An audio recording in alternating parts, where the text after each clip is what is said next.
a liderança e a espiritualidade não estão separadas, é que a gente veio separando ao longo do tempo.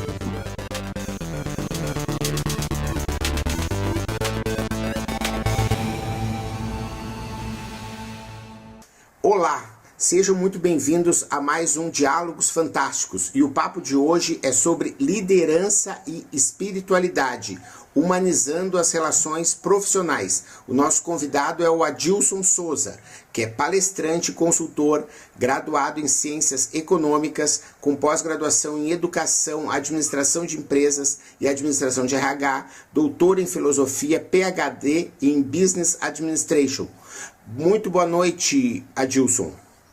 Boa noite, Mental. Satisfação estar aqui com vocês. E quando a gente olha até essa questão de construção do conhecimento, da trajetória, alguns estudos já apontam que o que a gente acumulou até agora não serão suficientes para os próximos 5 anos. Ou seja, né, esse investimento em conhecimento, em carreira, vai ser cada vez mais fundamental para a gente realizar aquilo que a gente pretende.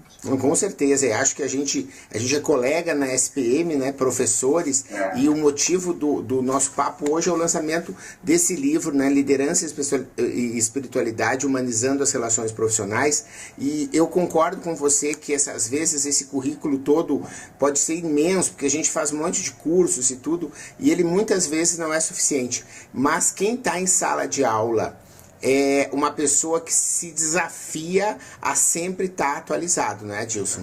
Sim, sem dúvida, porque o nosso aluno, cada vez mais, ele vem muito preparado, né? Primeiro que ele já tem uma vida executiva, né, intensa, porque ele pode até ter pouco tempo na posição, mas a intensidade que a gente vive no mundo corporativo, ela é impressionante. Então, a bagagem ela é acumulada rapidamente e a gente tem que estar muito preparado mesmo. É verdade. Isso é quem assume esse desafio como a gente, né? Esse é um ingrediente importante para a gente estar muito à vontade, para a gente estar, né, aprendendo com o nosso aluno, e se a gente aprender com ele, a gente não consegue continuar, essa é a verdade. Não, com certeza. E aí a ideia do livro, né, que a gente se encontrou e bateu um papo na escola Sim. sobre esse livro, e eu tenho meu curso de férias, é sobre liderança criativa, né, que é um curso que eu tenho uma variação dele também nos cursos de atualização. Estou rodando agora 2 turmas, uma delas tem mais de 30 alunos, né, e eu gostaria de conseguir aprofundar um pouco esse tema da liderança sobre essa ótica, né? Tá, e a primeira pergunta seria o seguinte: você fala no livro que no início do século XX havia uma valorização do QI, né? E isso depois passou para a inteligência emocional. E agora você vem para um quociente espiritual, um elemento que é espiritual, ou seja, a inteligência apenas não é mais suficiente, a inteligência emocional não é mais suficiente, existe um terceiro tipo de inteligência espiritual que precisa ser desenvolvida, é isso? Na verdade isso sempre existiu, Mental. O que acontece? A liderança e a espiritualidade não estão separadas, é que a gente veio separando ao longo do tempo, porque foram dando importância a alguns outros fatores, né, do conhecimento, do emocional. Não que isso não vai ser importante, mas a espiritualidade é o que vai dar sustentação para isso. Então, quando você tem um líder que alcança resultados com a sua equipe, mas a um preço muito caro para a empresa, que é o que vem acontecendo nos últimos tempos, a empresa começa a falar, bom, isso está impactando a minha marca, então não quero mais assim. Eu quero que você alcance o melhor resultado, né, mas valorizando o seu time, de você respeitando eles, você criando a confiança, você desenvolvendo o seu time. Então não é resultado a qualquer custo. A gente tem um cenário muito complicado, né, no Brasil hoje, no setor econômico e político, que é oriundo da falta de prática desses valores, né, porque cada um pensa só na sua caixinha. Na verdade, a espiritualidade faz com que a gente pense no todo, né? Então, quando a gente desconecta disso, a gente acaba privilegiando, não que a gente não deva se atentar ao individual, mas quando esse individual prejudica um outro grupo, aí eu tenho que ter algumas atenções muito pontuais. Vamos aprofundar um pouquinho essa visão de que a espiritualidade é o todo. Que todo é esse? Tá. Com os estudantes da área de psicologia, né, espiritualidade faz parte da nossa estrutura, tá? Então, esse fator de espiritualidade é o que nos une. quando a gente começa a olhar, e aí, sem entrar na questão polêmica, mas e eu fiz toda a questão de olhar para o livro, né, de escrever e de me atentar, de trazer casos, e que eu não entrasse no campo da religiosidade, porque é um campo minado, e aí é um campo de conflito. E então você tem um campo da espiritualidade, que é um campo que nos une, aí quando você começa a olhar as religiosidades, as religiões, você vai ver que eles são colocados em caixinhas, até para que haja uma prática efetiva. É um conceito, né, não vou discutir isso agora, mas a religiosidade, no sentido de mais nos unir, acaba mais nos separando. Então, quando você vai para o ambiente corporativo, você começa a conviver e muitas das pessoas não sabem quais são as crenças tal. Eles vão valorizar pelo que o líder pratica. E esse é o ponto que nos une. Então, aquele líder que é respeitoso, que consegue entender essa diversidade, ele acaba gerando mais união no grupo do que separação. E esse é um dos papéis do líder. Então, a ideia é olhar para o campo que nos une, né, que é esse campo da espiritualidade. Quando você consegue enxergar além do que é você naquele contexto. Tem muito mais gente envolvida. Né, e o mundo corporativo, ele deveria provocar mais isso. A gente tem percebido que alguns livros têm estimulado mais essa parte. Mas eu gostaria que você ainda aprofundasse esse conceito de que a espiritualidade é o que nos une. Inclusive no prefácio, né? E por mais que esse seja um campo minado, né? Mas eu acho que é importante a gente falar aqui para quem está nos ouvindo, né? E que muitas vezes as pessoas estão, inclusive, comentando aqui no Facebook, não entendi o que é espiritualidade para ele, né? Quer dizer, porque a espiritualidade está muito ligado à religião no senso comum. Né? E o Pedro coloca na própria prefácio, se vocês forem ver, né, que o Pedro conta a história de que ele ficou surpreso, porque quando o Adilson convidou ele para escrever o prefácio, ele aceitou. Né? Depois ele recebeu os originais e viu que era sobre espiritualidade, e ele disse, meu Deus, eu sou ateu convicto, né? Será que eu vou conseguir escrever sobre esse assunto? E depois o Pedro diz que leu o livro e que viu que ele realmente tem um desenvolvimento da espiritualidade. Eu acho que a gente teria que ser mais preciso agora no início e tentar conceituar o que é espiritualidade para você. Tá. Espiritualidade são né, dentro desse conceito que eu trago no livro, são valores, né, que os líderes, independente da sua prática ou não religiosa, eles fazem com que as pessoas fiquem mais unidas, fiquem mais próximas, sejam mais valorizadas. Então, você pode, né, cada um que está assistindo aí, pode verificar quem que foi o líder que você mais se inspirou, quais foram as melhores referências. Esse líder era uma pessoa que te respeitava nas suas escolhas, nas suas necessidades.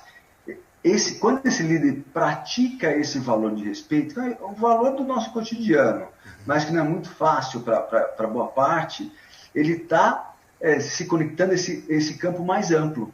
Né? Por que a gente tem vários conflitos no mundo? Porque não se respeita essa diversidade. Não se respeita essa concepção de que o que é certo para mim é certo para mim e para o outro é errado. Ou o que o outro entende como certo para mim é errado. Então, nessa concepção, esses valores que aí o livro discorre, de confiança, respeito, justiça. Então, se a gente fosse falar só desses três, já dá uma boa sustentação para aqueles líderes que são mais espiritualizados. E aí eu quero conversar com exemplos que acho que fica mais interessante. Olhando algumas biografias, estudando, né, para mim, um dos líderes que conviveu com a gente, já não está mais entre nós, que foi, na minha visão, muito espiritualizado, é o Mandela.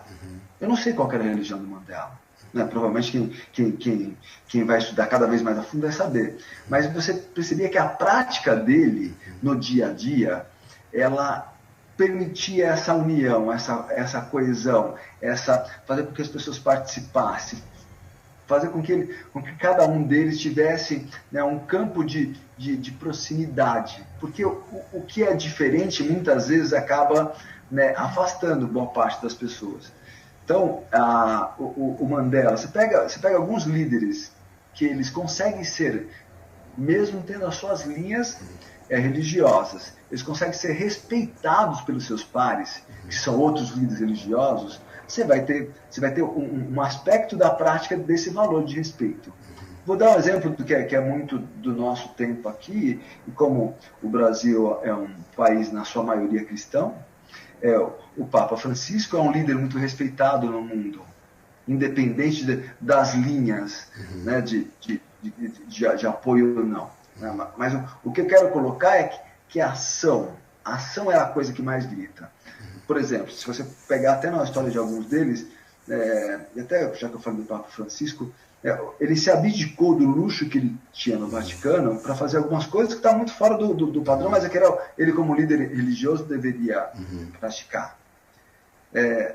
Vai em cada canto das empresas, você vai verificar que boa parte dos líderes tem práticas que você nem se atenta ao que ele diz que prega, mas o que ele pratica que vale mais. E é isso que eu quis trazer no livro. A prática dele vale mais do que o que ele diz que ele acredita. Legal. A espiritualidade, então, a gente pode dizer que nessa sua visão de ver a coisa, né, ela é algo que ela é da relação do eu com os outros.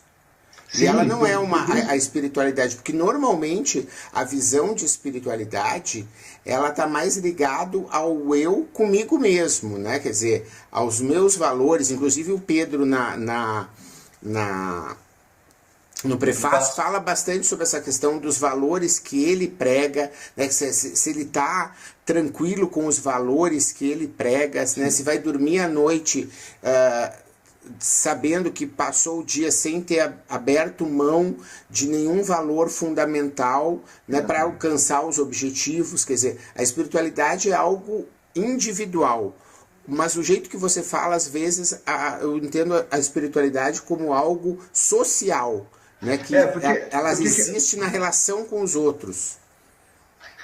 E não dá para a gente desconectar disso, porque nós vivemos numa bolha, num mundo. Mesmo que você faça algumas escolhas, você vai se relacionar com o mundo. Então, a minha provocação quando eu falo de humanização das relações profissionais é por falta desses valores. Então, e aí, nos apanhados desses meus 30 anos de bagagem, de experiência, aí, aprendendo muita coisa, eu ouvia e ouço muitas inquietações dos executivos. Olha, o meu chefe nem parece um ser humano. Então, eu falei, como assim? Como alguém que trabalha no mundo corporativo, que vive, não pode não ser humano? Porque não é justo, não é confiável. E aí, que carreira, que legado essas pessoas estão colocando? Então, nesse conceito que é trazido no livro, é de que você se relaciona com o mundo. E as práticas desses valores é o que vai fazer que você, com que você se conecte com o todo. E você tem uma parte fundamental de construção desses ambientes, que pode ser muito bons ou péssimos. Só que, como nós aprendemos, se o ambiente é um ambiente corrosivo, ele vai trazer, de alguma forma, algum estímulo para que você faça isso. E aí o nosso nível de atenção e de consciência é o que vai fazer uma grande diferença. E aí, pensar a partir de si no seu entorno. Porque ao longo do tempo você pode ter pessoas próximas de você. E como que o líder, né, ou o profissional, aquele que quer ser líder, ele desenvolve essa espiritualidade? Se ela é baseada em valores, ele tem que praticar esses valores? Quer dizer, como é que isso ele se transforma num líder espiritualizado? E aí os valores que são trazidos, e a ideia, eu tento rechear muito de exemplos o livro. Obviamente é de prática, de vivência.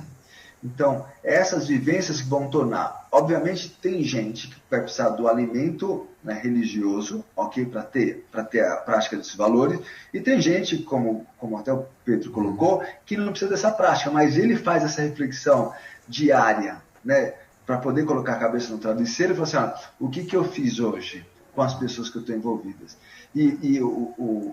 Alguns desses líderes que eu tenho convivido, eu tenho olhado a prática deles.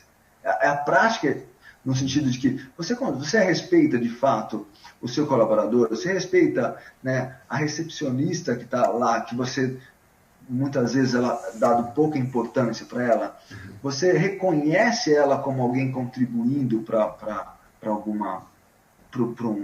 um desfecho do negócio, do relacionamento. Uma vez perguntado por uma atendente, atendente não, era uma pessoa que cuidava da higienização de uma concessionária, o que ela faz aqui? Ela assim, eu vendo carros. Porque a concepção dela estava conectado com todo, não era só a limpeza, ou seja, e deram significado e valor para ela naquela situação. Então, o exercício do líder faz gerar esse tipo de alcance, né? E aí, ouvintes. Muito legal, bacana. Eu vou interromper um pouquinho minha pauta para entrar com uma pergunta que o André Teles, que já foi meu entrevistado aqui, é uma liderança, professor de marketing, de empreendedorismo lá em Curitiba, ele disse o seguinte, ó, que empresas emblemáticas na inovação, como o Google, vêm se preocupando com questões como mindfulness, né, que é a questão da atenção plena, a inteligência emocional, PNL, né, quer dizer, como que o conceito de espiritualidade se conecta com esses outros, ele pergunta. Fantástico, fantástico. Tem um ponto, um dos valores importantes da espiritualidade, trazido nesse contexto aqui, que é o respeito. Então, o Google, por exemplo, é a empresa que preza pela diversidade. Você só consegue trabalhar com a diversidade se você respeitar. Ou você vai tirar o melhor dessa diversidade se você cada vez mais respeitar essas diferenças. E o Google é uma referência nesse sentido, porque você tem o que você tem de diversidade do Google é alguma coisa extraordinária. E eles estão usando cada vez mais isso como uma força de poder gerar e tirar o melhor de cada um daqueles talentos. Então, as empresas novas, essas novas gerações, já vão trazendo mais isso. O que no passado era alguém que tinha um sonho de ser milionário, de ser muito bem sucedido, muitas das pessoas perderam seus valores no meio do caminho. E valores do tipo ética, que está ligado à justiça, a respeito, que na hora que você perdeu isso, você perdeu tudo. Né? Algumas empresas fazem restrições à contratação de altos executivos das empresas que estão envolvidas no Lava Jato. Ou seja, você pode não ter participado diretamente, mas é muito provável que numa posição de alto executivo você sabia o que estava acontecendo. E o permanecer lá te tornou omisso. E aí eu falei assim, eu não quero um cara que seja omisso na minha organização. Então, olha como que esse processo vai sendo construído, e é um processo de médio e longo prazo. Mas a ação no curto prazo vai te revelar para o mundo. Legal. E com relação à pergunta do André, mais especificamente, existem dessas técnicas e práticas mais recentes de administração e de desenvolvimento pessoal que estão ligados ao desenvolvimento desse tipo de espiritualidade?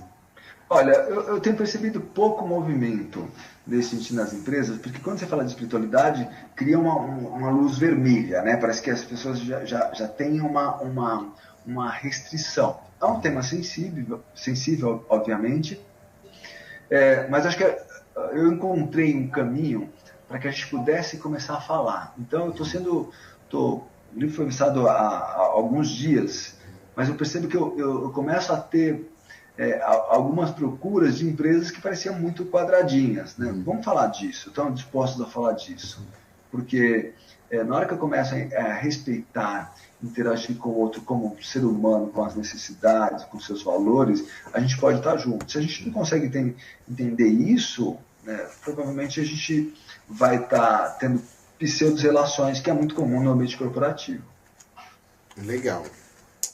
Eu anotei aqui um trecho que eu queria... Obrigado pela pergunta, viu, André? Legal.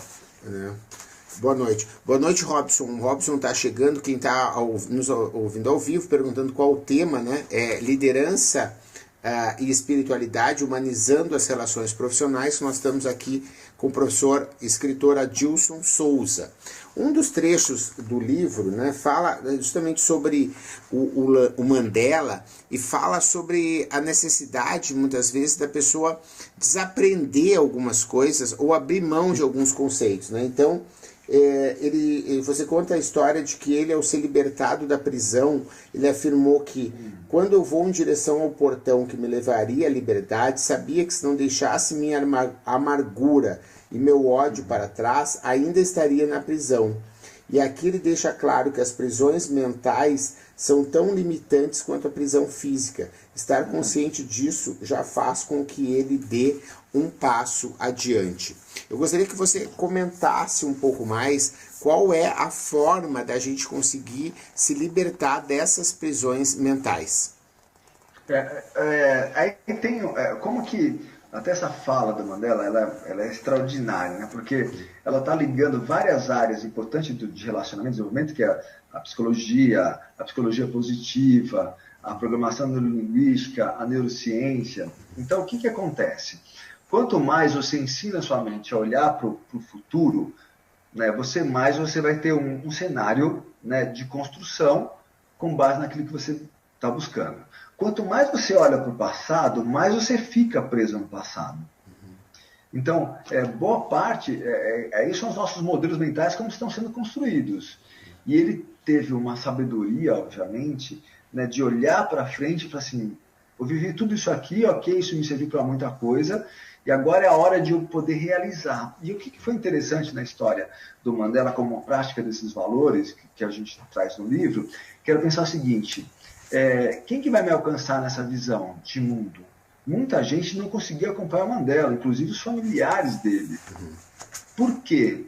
Porque a visão que ele tinha do mundo, e obviamente focado na África do Sul, era de uma nova África do Sul. E aí eu tinha que me despedir dos valores ou dos julgamentos que eu tinha antes disso.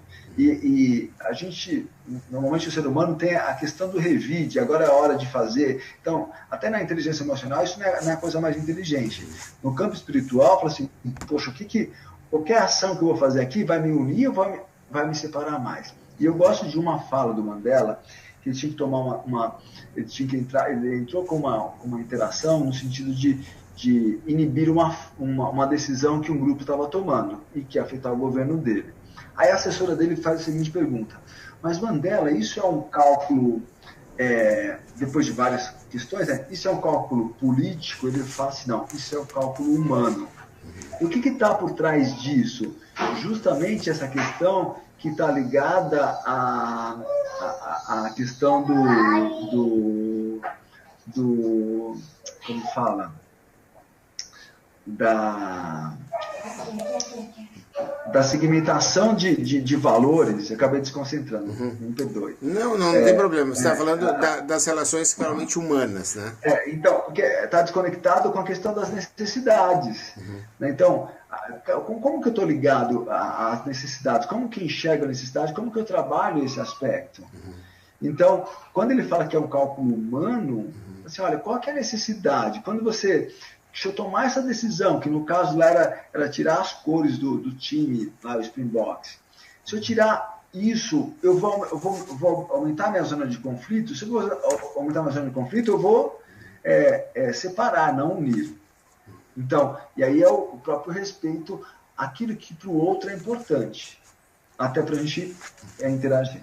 Legal. Eu queria a gente falar um pouquinho, né, sobre esses valores que você acaba escolheu, né, para vamos dizer assim, limitar, né, e para localizar essa questão da espiritualidade enquanto um cara que pode humanizar melhor as relações. Você começa com o tema da confiança, depois o tema do respeito, né, do sentido de pertencer, né, e a possibilidade de alcançar com o trabalho um significado para a vida. Eu queria chegar um pouquinho nesse tema, né? Queria que você explorasse um pouquinho esse tema, porque é comum que as pessoas digam assim, eu preciso viver para trabalhar e não trabalhar para viver, né? E como que essas coisas se conectam dentro dessa possibilidade de como que as pessoas podem alcançar um significado para a vida através do trabalho, na sua opinião? E aí tem um ponto importante aqui, que é o seguinte, nós dedicamos uma parte do nosso tempo ao trabalho, ok? E acho que, diferente da minha geração, a geração X, as novas gerações estão se questionando mais. Por que eu estou fazendo isso? E quando elas conseguem encontrar significado, se cria uma impulsão extraordinária para fazer um trabalho da melhor forma. Então, eu vou colocar que é um trabalho voluntário, conhecido de muita gente, que são os Médicos Sem Fronteiras. Pergunta o significado, que é o que é fazer parte daquela experiência. É alguma coisa extraordinária. Maravilhoso. Tem a oportunidade, né, de você poder estar fazendo isso e de como que o processo vai ser mais efetivo. Agora, vamos pensar até dou um exemplo de uma indústria farmacêutica. Tá? Se você pensar simplesmente naquele monte, né, aquela mistura que vai numa cápsula que chega a um paciente, é um produto com pouco valor agregado. Agora, quando você percebe que aquele produto, aquele medicamento, vai melhorar a terapia de um determinado tratamento e que vai alongar a vida daquele indivíduo, que ele vai poder ser capaz de realizar algo mais e que seja importante na sua vida, muda tudo. Porque as pessoas começam a pensar, eu não é simplesmente, não estou vendendo medicamento, eu estou vendendo, né, um propósito. Estou melhorando. Então você começa, pergunta, eu até alguns exemplos que são clássicos, mas eles são comuns e de alcance. Pergunte para o colaborador da Volvo o que significa trabalhar na Volvo. Produz os carros mais seguros do mundo, tem significado, porque as famílias estão passeando e querendo ou não, em algumas situações, querendo ou não, nunca ninguém quer, né? Mas às vezes por negligência, pode ocorrer um acidente, mas esses veículos são preparados para preservar a vida. Muda tudo. Então, é um papel do líder ajudar a que a sua equipe alcance, né, esse ponto, né, o ponto final, o ponto de entrega. Só que boa parte das empresas e dos líderes não fazem com que eles tenham esse estímulo. Alguns deles têm isso naturalmente, estimulam isso naturalmente. Então, o seu produto, o seu serviço tem que ter alcance. Tem que ter um alcance. E esse alcance, normalmente, ele é extraordinário, mas nem sempre a gente pensa nisso. Então, a ideia de como... Nós temos uma pergunta aqui de Porto Alegre que pergunta se essa questão ela tem a ver com o espírito altruísta, ou seja, aquele... sim ou não? Não. Ele pode ter, mas não necessariamente tem. Tá? Agradeço até a pergunta, porque se você pensar que você pode fazer o bem ao outro, bacana, mas a relação que você cria, ela pode ter esse desfecho, mas se você for justo, não necessariamente você é altruísta. Ok? Agora, pode ser que você tenha esse desfecho em olhar para o outro querendo fazer o bem. Tá? Aí se a gente fosse olhar por esse lado, a gente só teria alguns trabalhos com significado mais voltado para o trabalho voluntário. Você pega grandes empresas que têm esse propósito. Então, ele pode ser, mas não necessariamente são. Porque aí vai vir muito do outro. Né? Eu, como professor, em algumas coisas eu tenho realizações que são fantásticas para mim. Por exemplo, quando eu vejo que o ex-aluno ele conseguiu alcançar o seu objetivo de alcançar um determinado patamar, uma qualidade de vida. Eu me sinto bem quando eu vejo isso. E se eu puder fazer alguma coisa para que ele alcance, isso está conectado com a minha missão, né, enquanto profissional, enquanto professor, enquanto consultor, que é ajudar as pessoas a alcançar o seu pleno potencial, para alcançar seus objetivos. Obviamente, se eu perceber, né, alguma coisa que com seus objetivos ele vai ter alguma ação não ética ou devastadora para um determinado público, eu vou ser o primeiro a me convidar a sair do projeto. Legal, bacana. Isso para mim é um ponto de honra aí também. Maravilha. A gente já tem que se encaminhar aí para o nosso final do nosso papo, porque a ideia aqui é despertar um pouquinho, né, a curiosidade com relação a esse tema, né, da liderança, espiritualidade, deixar com que as pessoas possam estar acessando também depois o livro, o seu blog, o seu site, que depois a gente pode dar aí a questão. Eu queria que você fosse o mais objetivo possível no sentido de propor práticas e dicas para aquelas pessoas que querem desenvolver essa espiritualidade dentro de si. Tá. E aí acho que vale pensar no seguinte. O primeiro ponto é, você é um líder que provavelmente quer deixar um legado, ok? E as carreiras mais sustentáveis são aquelas carreiras em que faz com que você seja lembrado, indicado em algumas situações. Então, o líder que vai trabalhar mais esses valores vai ter mais condição de ter uma carreira sustentável, ou seja, as pessoas vão lembrar de você para que você possa estar, né, à frente de algumas equipes. Então, as práticas desses líderes é: o que eu estou fazendo é justo com essas pessoas, com essa empresa? Se você fizer essa pergunta, ela vai te ajudar consideravelmente nos seus processos de tomada de decisão. O que eu faço com a minha equipe, com essas pessoas que eu me relaciono, faz com que eu seja merecedor dessa confiança? Então, quando essas perguntas, que a pergunta que você está fazendo para você, elas vão ser fundamentais para ver que tipo de estrutura de relação você está criando. O que eu faço aqui, dentro do que eu tenho disponível, é o mais justo possível? E aí vale sempre uma dica nessa questão. Ser justo, eu também tenho que pensar se você está sendo justo com você. Porque às vezes eu sou justo com o meu colega, eu sou injusto comigo. Então essa relação não tem contrapartida merecida. E enquanto líder, as pessoas gostam de que você tenha contribuições para que elas se desenvolvam emocionalmente, desenvolvam seu potencial e que alcance o nível de maturidade. E para que ela alcance o nível de maturidade, você precisa submeter a experiência. E, sobretudo, tem uma questão de como que elas fazem sentir, como elas se sentem pertencentes a algo poderoso. E, por último, aí abraçando tudo isso, que é uma das coisas que eu trouxe, que não estava com os valores, que é a gratidão. O quanto eu sou grato, né, pelas pessoas com quem eu encontro. A gente tem tanta gente somando, contribuindo, e que são pessoas que estão levando para a gente para um outro patamar e que elas são esquecidas. E aí eu trago muito dessas questões. Eu vou fazer o lançamento do livro em vários lugares no Brasil, é provável que em Porto Alegre, em Curitiba também, provável não, certamente vou fazer, e em duas cidades que para mim são fundamentais. Uma delas é Francisco Morato, que é uma cidade da Grande São Paulo, e que eu morei durante 14 anos, e a cidade que eu nasci, que fica em Sergipe, apesar de ser branco ar-condicionado, sou sergipana, chamado Japoatã. Porque é a minha gratidão de ter, mesmo com pouco tempo, né, no caso da cidade que eu nasci, Morato, não, 14 anos, de ser grato a essa cidade. Então, se eu puder fazer alguma coisa para ajudá-los com algumas reflexões, com os comentários, certamente vou fazer. Muito legal. A gente tem que encerrar aqui, mas tem mais uma última pergunta rápida que eu queria colocar, né, de quem identifica que os valores que você cita, eles fazem parte de uma liderança. Mas ela pergunta, o que faz você, que levou você a vincular esses valores da liderança, como o respeito, o pertencimento, né, e outros, a justiça, como a gente viu, à questão da espiritualidade? Tá, e aí foi esse processo que eu vou procurar ser breve aqui, né? Que assim, eu comecei a olhar práticas de líderes, né? Então, eu lendo essas práticas de líderes e as inquietações que os executivos, ou no mundo corporativo, ou nas salas de aula dos MBAs, me traziam.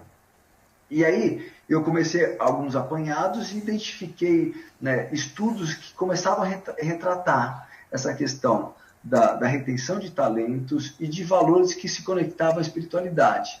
E aí eu falei, puxa, aqui tem um campo bacana para a gente explorar. Então, isso é reflexo dos meus 30 anos de experiência com mais de 500 executivos que eu conduzi no processo de coaching, de mentoria, dos meus alunos e com minha experiência, bagagem, viagens de intercâmbio de negócio e cultural pelo mundo afora. E, sobretudo, o meu doutorado que eu fiz com esse foco. Tá? O título da minha dissertação lá na Flórida foi Fator Espiritualidade na Liderança. Então, entendia que esses valores criavam um fator exponencial, que geravam um destaque extraordinário para essas pessoas. Então, muita gente está vivendo nesse momento, né, complicado no Brasil, mas a gente está saindo disso, e vai sair bem disso, eu acredito nessa questão, de que boa parte dos líderes que não construíram isso vão ter mais dificuldade para voltar para o mercado de trabalho. Mas você fala aí que a gente vai sair bem. Eu na verdade, tenho mais esperança, na verdade, do que crença hoje disso, né? Porque se você for ver questões como o respeito, né, são questões que estão totalmente dilaceradas, não só pelos criminosos que roubaram milhões, etc, etc, mas entre as pessoas com que você conversa no dia a dia, né, porque as pessoas estão perdendo o respeito de você poder falar com opiniões divergentes entre elas. As pessoas ficam te ofendem, te chamam de um monte de outras coisas só porque você tem uma opinião diferente. Então eu fico assim às vezes ainda temeroso sobre essa afirmação de que a gente vai sair realmente. Vou dar 2 exemplos aqui. Ele é o caos para algumas coisas, mas assim, a gente se une mais na dificuldade do que na prosperidade. Historicamente a gente tem isso. Então, a gente, quando está num processo, então é um processo de revisão. Então, a hora dessa limpeza, dessa lavagem geral mesmo, né, de rever várias coisas. Então, a gente vai precisar se ajudar mais. Acho que esse é um fator que vai gerar mais união para a gente ir para outro patamar. Eu gosto de um documentário que fala das Ilhas Maurícios. Inclusive, eu devo visitá-la nos próximos anos. Ilhas Maurícios, eles têm uma fala que é muito importante. A gente precisa do outro. Enquanto a gente achar que a gente não precisa do outro, tudo isso vai ser um processo de intensificação de desrespeito, de desconfiança e um monte de coisa. Então, eu percebo que todo esse movimento vai ser um movimento de a gente começar a pensar no outro e de se ajudar. Porque se a gente ficar pensando cada na sua caixinha, a gente vai tender a ter mais dificuldade. Tomara. Eu gostei aí vou tentar ficar mais esperançoso aí com essa sua visão dessa mensagem final. Obrigado mais uma vez aqui. Hoje o papo foi com o Adilson Souza, né, que estava lançando Liderança e Espiritualidade, humanizando as relações profissionais, né? Para quem curtiu aí o nosso vídeo, o nosso podcast, dá aí um joinha, comenta, compartilha, né? Visita lá o blog mentalidades.com.br, na página do Facebook é o Menta90, facebook.com/Menta90, e o podcast também mentalidades.podbean.com, ou mesmo na iTunes Store. Lembrando que a gente está também na transmissão simultânea com aqueles caras que curtiram a página da Ciclano, que é a tecnologia que nos permite transmitir tanto pelo YouTube quanto pelo Facebook automaticamente. Muito obrigado a todo mundo que participou aí online. Adilson, seus contatos para o pessoal saber mais sobre o lançamento do livro, ler seus artigos, até comprar o livro. Tá, então vamos lá. Eu tenho um blog, adilsonsouza.blog.br. Ele vai já tem algumas agendas de lançamento. Eu tenho no finalzinho da terceira semana, eu tenho Manaus e Belém. Vou ter provavelmente um retorno em Goiânia. Tem várias cidades aí. E se você tiver interesse de ter um livro com dedicatória, passa uma mensagem ou no meu blog ou no meu Facebook, Adilson Souza, ou no próprio LinkedIn, Adilson Souza, PhD. Me passe uma mensagem, depois a gente combina como que eu faço para te encaminhar. Normalmente tem levado 2, 3 dias, até 4, no máximo 7 que leva, mas tem sido mais rápido. Muitas pessoas estão pedindo isso, então vai ser uma satisfação. A minha dedicatória é personalizada mesmo, você vai perceber isso. Muito legal. Obrigado pela sua atenção. Muito obrigado aí, pessoal, pela audiência.